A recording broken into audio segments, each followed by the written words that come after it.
আসসালামু আলাইকুম সুপ্রিয় শিক্ষার্থীবৃন্দ, এই ভিডিওতে তোমাদের বাংলাদেশের ইতিহাস ও বিশ্ব সভ্যতা এই সাবজেক্টের তৃতীয় অধ্যায় থেকে মাত্র গুরুত্বপূর্ণ কয়েকটা এমসিকিউ দিব, যেগুলো তোমাদের পরীক্ষার জন্য খুবই গুরুত্বপূর্ণ। অবশ্যই সম্পূর্ণ ভিডিওটি শেষ পর্যন্ত দেখবেন এবং কিছুক্ষণ পরপর আমরা তোমাদের বাকি যে সকল অধ্যায় রয়েছে সকল অধ্যায়ের গুরুত্বপূর্ণ এমসিকিউ সাজেশন তোমাদেরকে দিয়ে দিব। পরবর্তী অধ্যায়গুলোর এমসিকিউ সাজেশন পাওয়ার জন্য চ্যানেলটি সাবস্ক্রাইব করে পাশে থাকা বেল বাটনে ক্লিক করে অল করে রাখবেন। Thank you so much. আমরা শুরু করি।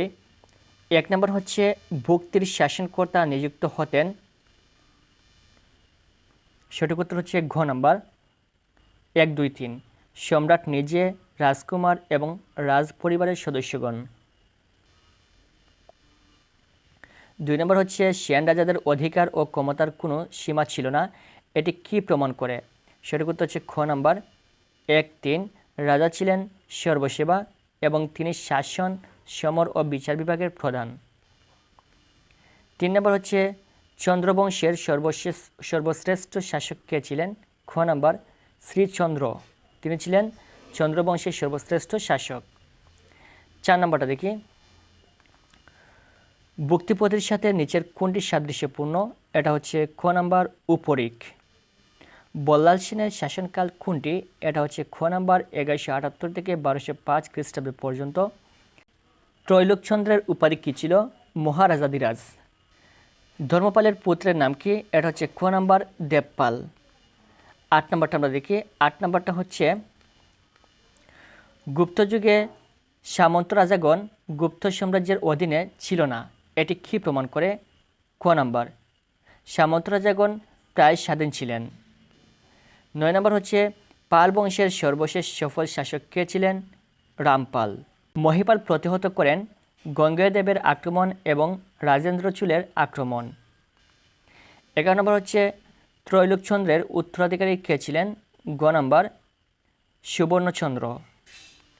হর্ষবর্ধন শশাঙ্কের বিরুদ্ধে যুদ্ধযাত্রা করেন কারণ? এটা সঠিক উত্তর হচ্ছে গ নাম্বার 1, 2 রাজশ্রীকে উদ্ধারের জন্য এবং প্রতিশোধ গ্রহণের জন্য। 13 নম্বর হচ্ছে একাদশ শতকের শেষ ভাগ দক্ষিণ পূর্ব বাংলায় কোন রাজবংশ গড়ে ওঠে? ক নাম্বার বর্ম।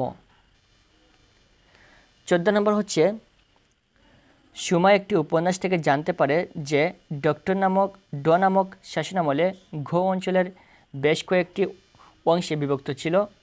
ড নিচের কোনটিকে নির্দেশ করেছে? এটা হচ্ছে ক নাম্বার গুপ্তযুগ। 15 নম্বর হচ্ছে কল্যাণচন্দ্রের শাসনকাল কোনটি? এটা হচ্ছে ঘ নাম্বার 975 থেকে 1000 খ্রিস্টাব্দ। জাতবর্মার পিতার নাম কী ছিল? এটা হচ্ছে গ নাম্বার ব্রজবর্মা। শশাঙ্ক মালবরাজ দেবগুপ্তের সাথে বন্ধুত্ব স্থাপন করেন।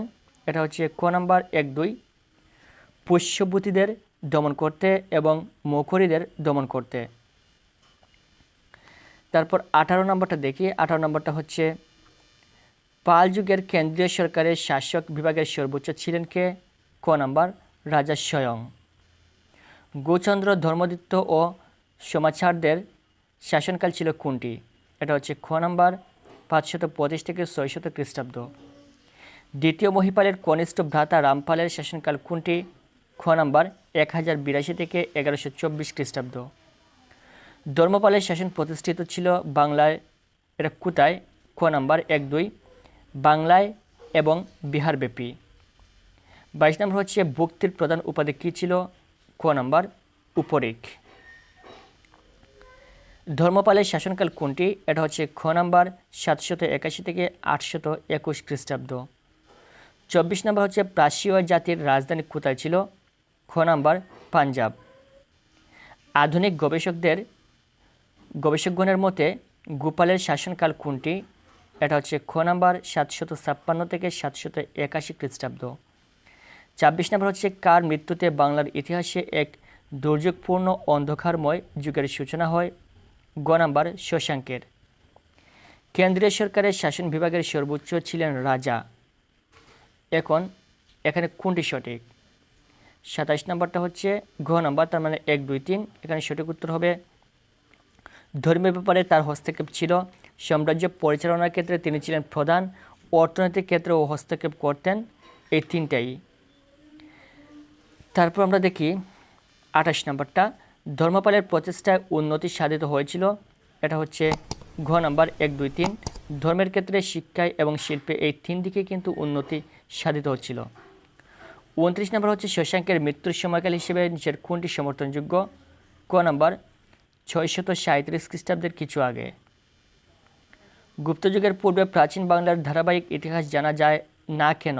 এটা হচ্ছে ক নাম্বার ইতিহাসের উৎসবের অভাবে।